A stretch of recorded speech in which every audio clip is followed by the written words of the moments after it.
Roza tutishlikni niyat qilaylik. Mana bugun kechqurundan 30 kun davomida roza tutishlikni niyat qilyapmiz. Nega bugundan 30 kun rozani niyat qiling deyapmiz? Nima uchun?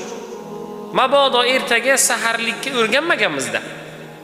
Saharlikka mabodo uxlab qolsak, turdik soat 7.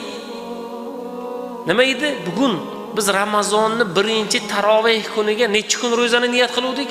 30 kun. Ertalab turib aynan niyat shart emas endi. Turib duo qilamiz, rozamizni davom ettiraveramiz. Masalan, uxlab qoldik. 7 da turib qoldik masalan. 6:30 da turdik. Rozaning saharlik vaqti o'tgan. Lekin niyatimiz bor mana 30 kunda niyat qiluvdik.